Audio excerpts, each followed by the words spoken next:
Welcome Pokemon Go trainers, welcome back to the channel. So in this video I am featuring Kung Fu Panda the Pangoro in Open Ultra League. Pangoro is basically dark and fighting type Pokemon, very fragile but hits very hard. So to cover its double weakness of fairy type, we have double poison at the back. Basically this team is double dark, double poison. Murk is dark and poison typing and Tentacruel is poison water. So first opponent it's Fraligator, so Shadow Claw are resisted but the charge move are going to hit hard, and at the same time we are also going to hit very hard. So they have to shield and they reach the Hydro Cannon. So before throwing I will generate back to back close combat to threaten the shield, and they I think try to catch here. I think they were trying to catch the close combat on Dragonite. I didn't throw and I go for the Night Slash, and I believe after this I will dip. I'll try to catch here. No, actually I go for the second Night Slash. This will put them a bit low so that I can farm them down, and I will store a move, then I will dip into Murk. So this is definitely a Dragon Claw because superpower will be overkill. So he goes for the Dragon Claw and we get the catch.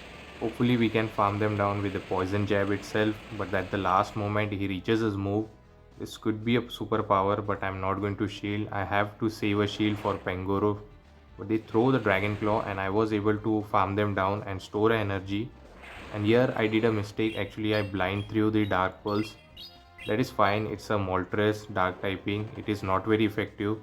Now we can align our Pokemon Pangoro versus Moltres, and we are going to overfarm a lot. Let's go for the first close combat. Let's see if he's going to give up the final shield. It is going to hurt a lot. I don't think it will one shot, but they do end up shielding here, which is very good for us. I will blind throw the close combat. Even if he tries to catch, it will knock out the Fraligator. So going for this close combat, and after this I can dip into my Tentacruel. Actually this was a CMP tie, which is very good for us. Whatever the move is, it is going to knock out our Pangoro. So we are fine. We can have an energy head start with our Tentacruel, and I don't think any win con is left for the opponent, and they will top left. So good game. Let's move towards the next opponent, and it's a Pangoro versus Alolan Sandslash. Dream lead for us, and we are going to stay, and they come with a Fraligator. I will try to land a close combat, but they throw here. They reach Hydro Cannon, and we are going to force to shield here. So we are going to shield this move. I'm going to generate back-to-back close combat. Going for the first one. Let's see if he's going to shield this move. If he shields, then I will catch the Hydro Cannon on my Tenta. They don't shield and survive with few HP, and I catch the move on our Tentacruel. But this is not a good situation because Sandslash can give a hard time with those drill run. I can farm him down. He's not going to reach another move. So I believe I am few poison jab away from the Scald and I can reach before them. So we are going to throw this Scald and hope for the debuff because drill run is going to hurt a lot. It might knock me out, and I have to save a shield for the Pangoro as we have invested early, and they are going to reach a move now. They have overfarm a lot. I think they have back-to-back energy. So they are going to throw this drill run, and this is getting me very low now. I go for the second Scald.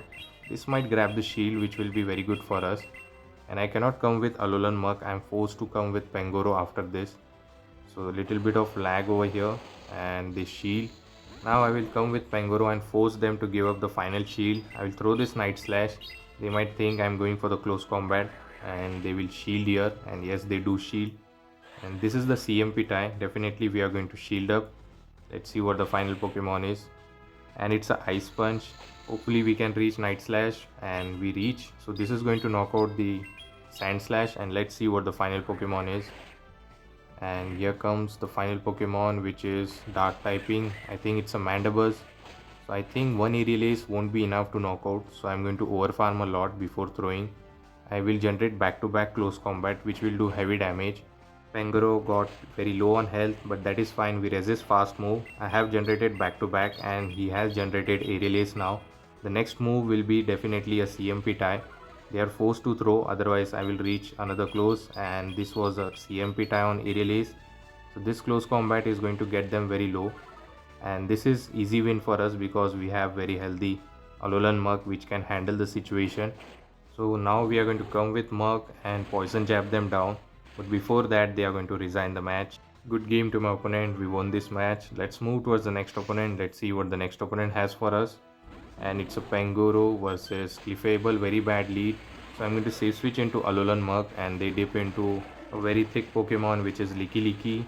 And Earthquake is threatening for us, so I'm going to go for this neutral Dark Pulse. It will put them bit low. It is going to do a lot of damage. And look at the damage, good amount, and they are going to reach Earthquake. Definitely we are going to shield this move so that we can retain some health, but they bait me with the Body Slam. And here they convince me that they are not running Earthquake, they are running Shadow Ball. That's why I didn't shield the second move, but I was wrong and they throw the Earthquake and does a lot of damage. So I'm going to overfarm a lot and throw the Dark Pulse just before they reach the move. So this Dark Pulse is going to get them bit low and they are going to shield here. I was surprised they are going to shield. I can reach another Dark Pulse. Now they are forced to give up the final shield. I think they will shield just to retain the health, and also they have generated lot of energy which can be threatening to our Pangoro as well. I don't want to show them Tentacruel yet, so I'm going to soak up this damage on Pangoro. Let's see if they are going to throw the Earthquake, and they do it. So now they are not going to reach another Earthquake. This is Body Slam. I can take this.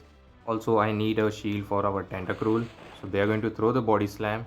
And here they try to snipe me, but I threw my Tentacruel and I have stored a close combat on my Pangoro.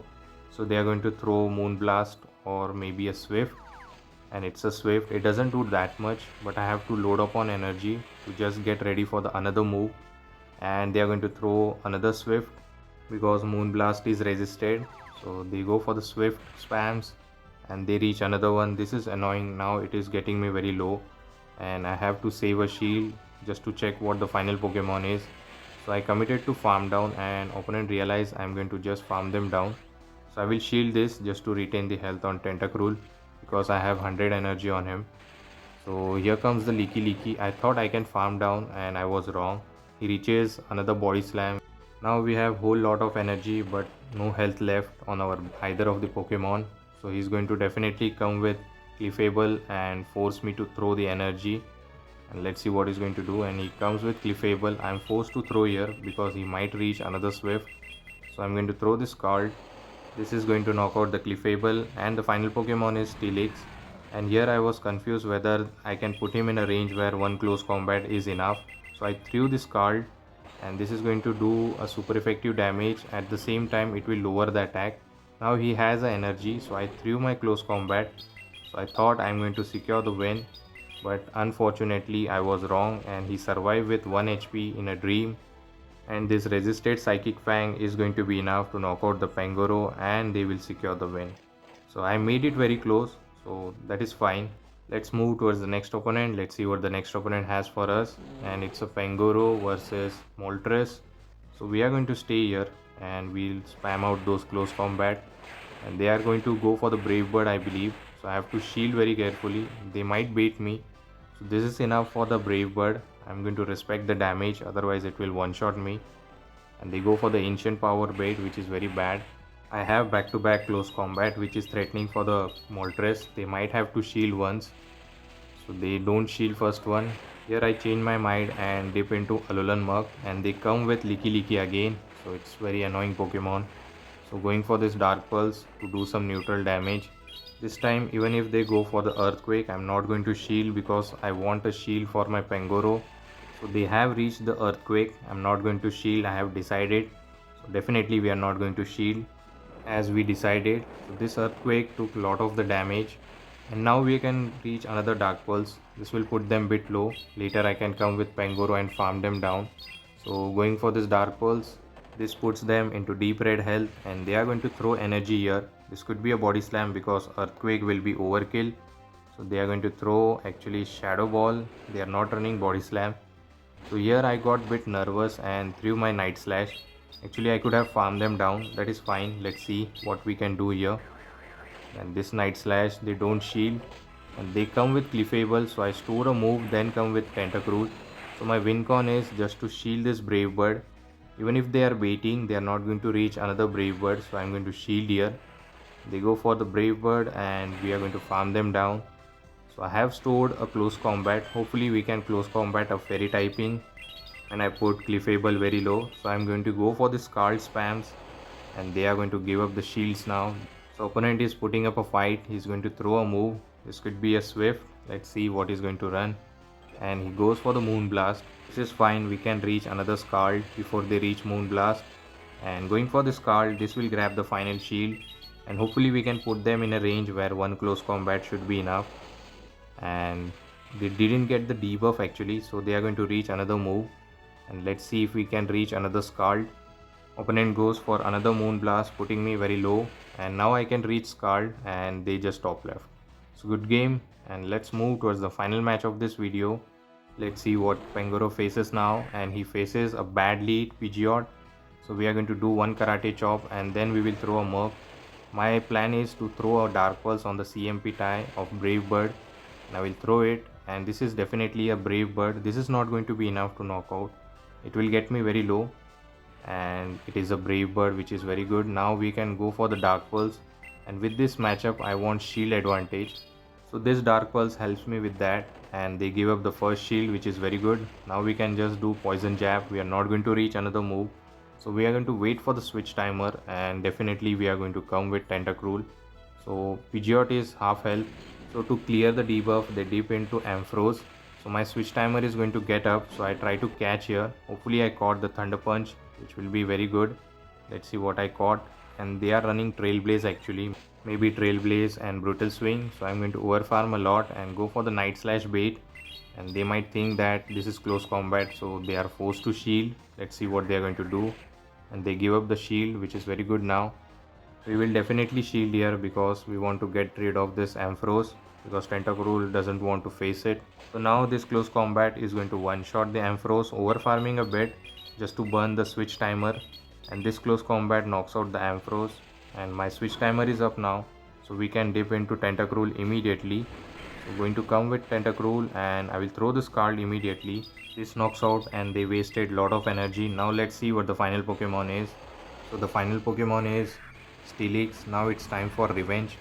So earlier he was able to snipe me with 1 HP, so we are going to throw this Scald, and I'm forcing them to throw energy, otherwise I will reach another Scald.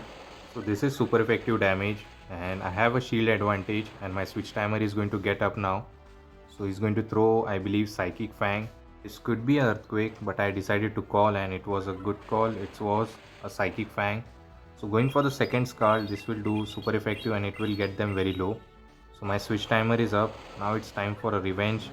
I'm going to come with Pangoro, not going to overkill him with close combat. So I threw Night Slash, and this is going to be enough to knock out the Steelix, and we are going to secure the win. So good game. Hopefully you have enjoyed this Kung Fu Panda video, the shiny Pangoro. If you do, please don't forget to like, comment and subscribe to my channel. Share with your Pogo friends. Till the time, take care trainers. Have a good day. Bye.